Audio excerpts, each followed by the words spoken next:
Yo, what's up? Happy New Year everyone mga kaibigan. Silver Boys TV nga po pala mga kaboxing, mga idol, no? So year-ender message lamang mga kaibigan. Nagdaan na naman po ang isang taon. Mabuhay po, of course, TTFY community, TUC family, mga kaibigan. Ang mga righteous ang talagang nananalo at the end, mga kaibigan. Siyempre, wala nang ibang magagawa yung mga kangkong nation na yan kundi mag-iiyakan. Because whether they will admit it or not, inggit yan mga idol. Inggit yan sa break, sa opportunities na ginagawa ng MP Promotions headed by Sir Sean Gibbons sa mga Filipino boxer. At of course, hindi na sila kasali doon. Papalubog na ang araw nila eh. Di ba?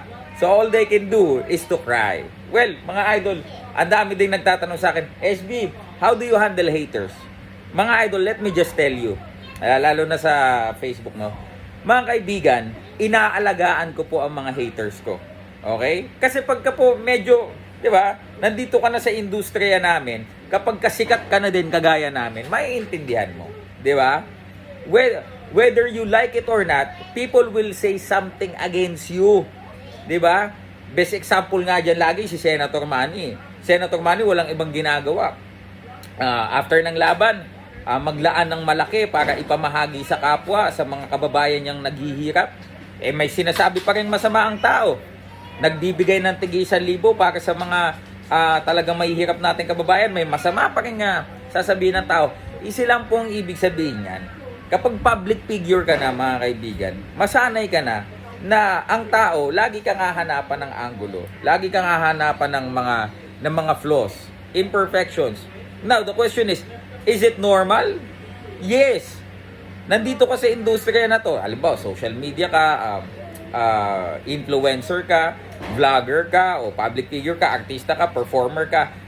Expect mo na din na kaakibat ng iyong pagiging public figure, kabalikat ng iyong pagiging famous, nandyan na yung mga yan. Nandyan na yung mga maiinggit sa'yo, mangi-hate sa'yo, but it's okay. Because, again, positive or negative publicity will still be a publicity. At the end of the day, these guys are helping you. Diba? Ako nga, inaalagaan ko mga hater ko. Nalulungkot ako pag walang nangi-hate sa mga video ko sa Facebook. Kasi sa kanila ako mas kumikita. The more they comment on my videos, the more they view it, mas lalo po tayong kikita. The more na nagsasagutan sila doon, mas lumalaki po ang engagement ng inyong lingkod. Ganun lamang po yun mga idol. At syempre, gusto ko pong pasalamatan lahat po na naging kabahagi ng akin pong 2022, ng ating 2022 TTFY family at ang dumagdag na TUC family. Maraming salamat po sa inyo. Wish po namin na talagang dumami at mas tumatag pa tayo come 2023 na ipaglaban po natin ang katotohanan at katwiran at lalong durugin itong mga walang modo na papiling victim pagka nagkakangkong-kangkong na mga idol. Yan. Woo! Iyakan na. And I am just so excited because itong 7 Filipinos na binigyan ni Sir Sean Gibbons ng laban, very soon, sabi niya po pwede nang sa publiko kung sino yung mga kalaban nito kasi kasalukuyan pang pina-finalize.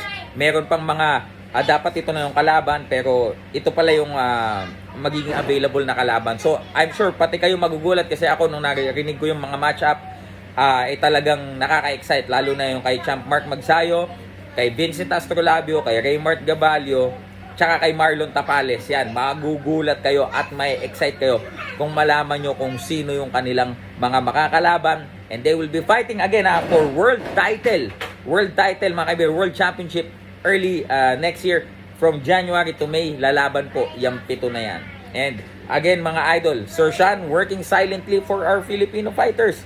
Sa mga kababayan po natin para mabigyan po sila ng pinakamalalaking break, pinakamalaking pagkakataon. Habang po ang iba inggit na inggit lang at hindi siya masabayan, hindi kaya ang lakas ng MP Promotion at ni Sir Sean Gibbons. Kaya walang ibang ginawa kundi umiyak lang ng umiyak because of bitterness mga idol. Ayan mga idol abangan nyo po yan. Pagka pwede nang ilabas, maririnig nyo po yan. Una po dito sa aking channel at kung pwede ko lang sabihin ngayon, kaya lang sabi ni Sir Sean, wag muna. So, ayun po, hindi lang sa 7 world title fights na to sa 7 Pilipino pati kay Senator Manny. Abangan nyo po kasi the reason why Sir Sean is still here because they are finalizing. Ito pong, alam nyo na ha.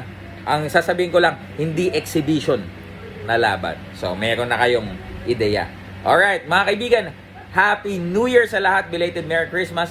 Happy Holidays. Saan ka mang bahagi ng mundo, Luzon, Visayas, Mindanao, US, UK, at saan mang parte ng mundo, kung ikaw ay Pilipino boxing fan.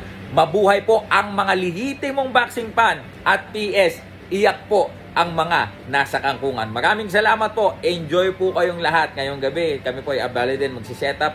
Mag-street concert uli kami. Ngayon po nag-abala na nagmamalengke ng mga lulutuin. Maraming salamat at TTFY community. Usap tayo sa GC. Kung malapit kayo, available kayo. Kita-kits tayo. Maraming salamat po. Peace.